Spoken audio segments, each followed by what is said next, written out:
billion bill that will give relief to many, many Americans suffering from the effects of COVID and also keeps the government running with a spending bill.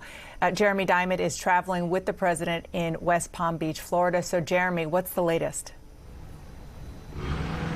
Well, Dana, we now have official word from the White House that President Trump has indeed signed that massive spending bill that includes $900 billion of coronavirus relief 5 days after the president called the legislation a disgrace and appeared to threaten to veto that legislation. The president is now explaining in a lengthy statement why he waited 5 days and ultimately decided to sign this piece of legislation. And earlier, Dana, we were speculating that the president may have secured a commitment from the Senate Majority Leader Mitch McConnell to bring that standalone bill to increase those stimulus checks from $600 to $2,000.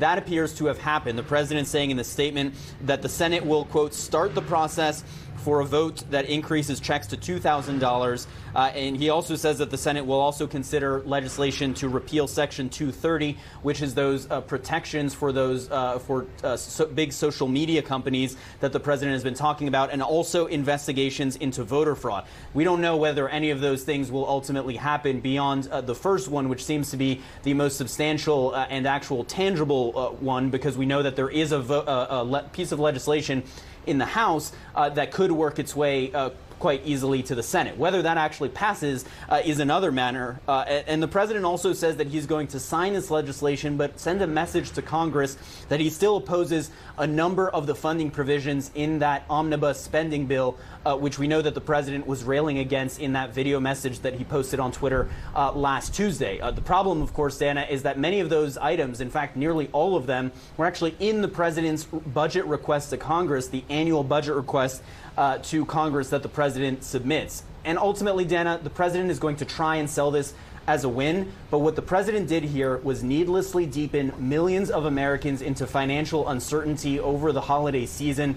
The president could have raised this issue of the stimulus checks before Congress passed this. The problem, Dana, is that before Congress passed this, the president was completely checked out from the business of governing this country. And it was only after this legislation passed that the president decided to finally check in and make this demand for the stimulus bill. And the only result that we have actually seen tangibly, 12 million plus Americans lost their unemployment benefits this weekend because of the president's delay, and millions more Americans saw this uncertainty of whether or not they would actually receive that $600 check this coming week.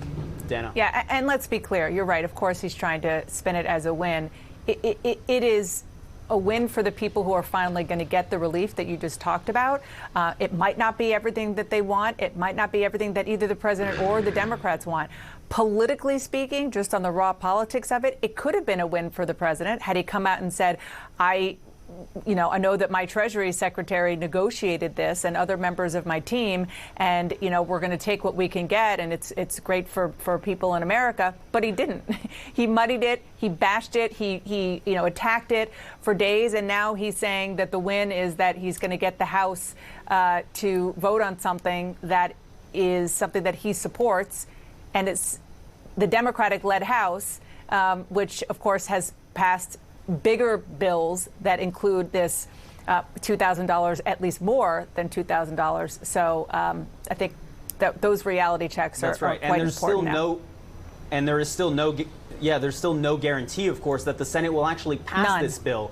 Remember, it was because most Republicans were opposed to $2,000 checks that it wasn't included in the legislation. And so the idea that it's just, we're living in a very strange world, Dana. We have been for quite some time, especially you, my friend. Thank you so much, Jeremy. I appreciate it. I want to now go to CNN politics reporter and editor-at-large Chris Cillizza. So, Chris, as we were just talking, well, first, let me just get your broad reaction to this. Well, congratulations. The president did his job 5 days after he was supposed to. I mean, this is the thing. It's like Jeremy hit on this.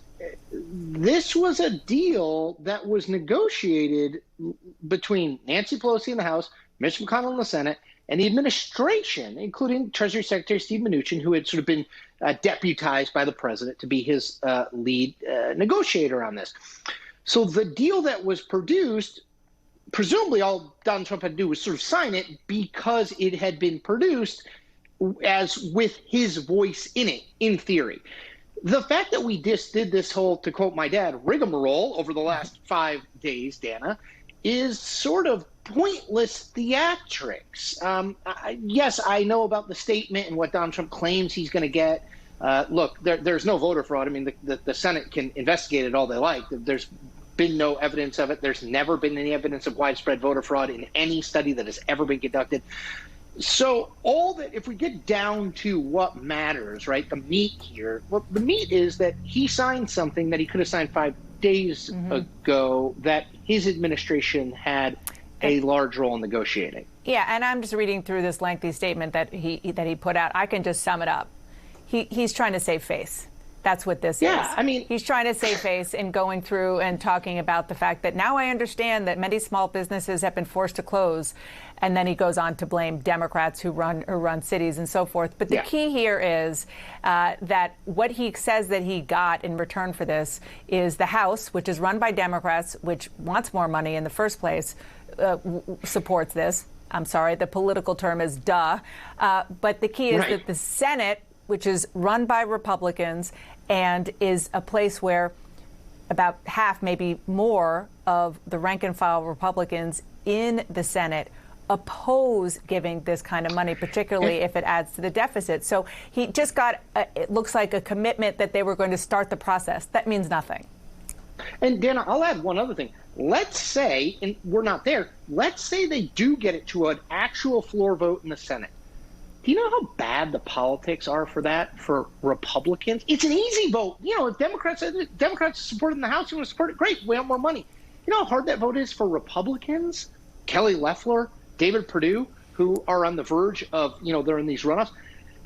To your point, the reason that there wasn't more in these checks is, and Jeremy made this point just a minute ago, because Republicans didn't want there to be more money. Right. Mitch McConnell wanted a $600 billion bill. Democrats wanted a $2+ trillion bill. The reason that we're compromised in the middle is not because Democrats wanted less money. It's because Mitch McConnell did. So suddenly we're going to say, okay, $1,400 more in every single check.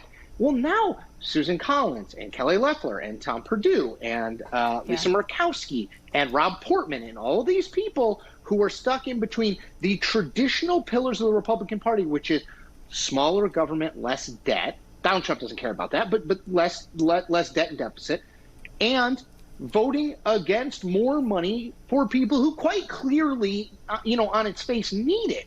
It's a terrible position as forget the leader of the country, which I think he's abdicated long ago, but as just purely politically as the leader of your party, it is a terrible position to put those senators in to vote on.